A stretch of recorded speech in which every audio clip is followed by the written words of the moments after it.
Voici le jeu du livre mystère. À partir de 3 illustrations, devine de quel livre il s'agit.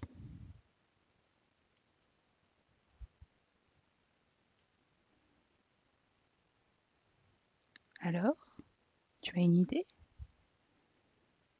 Découvrons-en une autre. Ça se précise. Et pour finir... Ah, tu as trouvé? Parfait. Eh bien, installe-toi bien. Ça y est, tu es prêt? Alors attention. On ouvre la porte des histoires.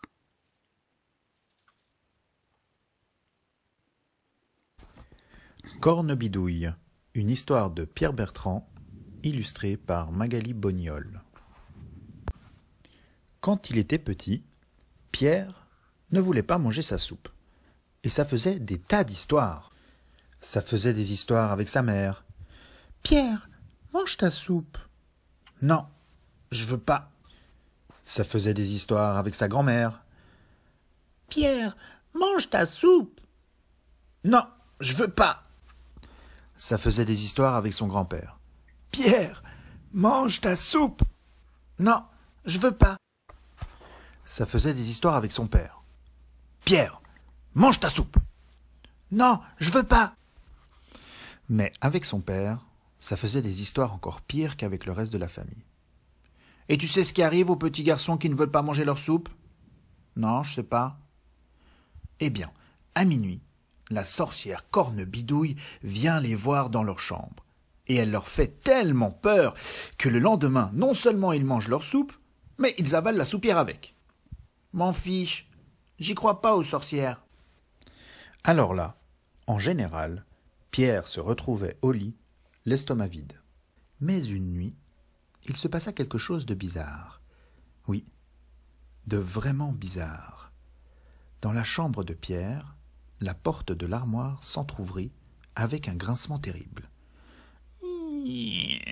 Pierre alluma sa lampe de chevet. Elle était laide. Elle ne sentait pas bon. Elle avait du poil au menton. Cornebidouille était son nom.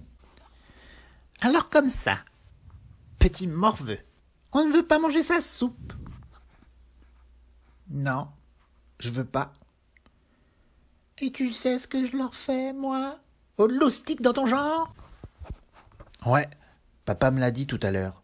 Mais je m'en fiche, j'ai même pas peur. Et puis, vous sentez pas bon. »« Comment ? Ah, vous avez un gros bidon. »« Comment ? Et le nez en tire-bouchon. »« Comment ?» Cornebidouille était furieuse.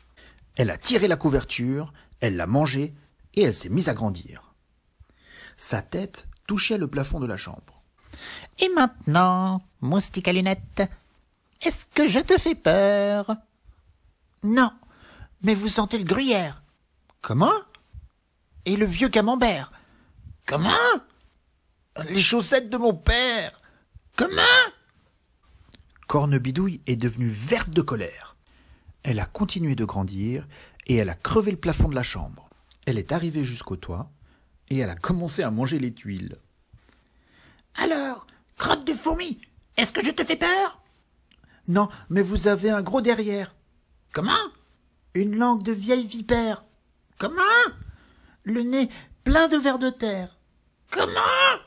Alors là, Cornebidouille est devenue complètement cramoisie. Elle a continué de grandir, de grandir, de grandir, de grandir.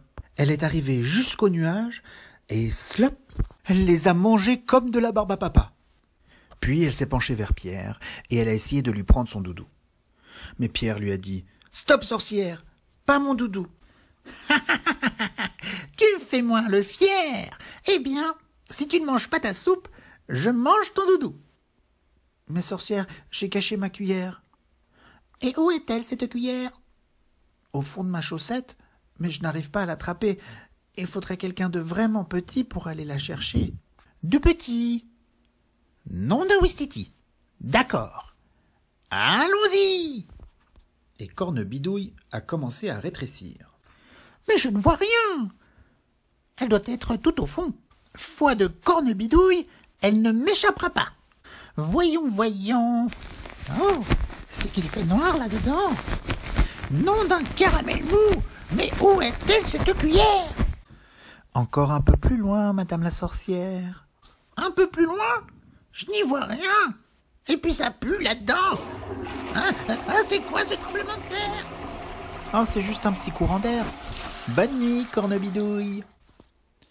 Pierre se remit au lit, et le lendemain... Pierre, mange ta soupe.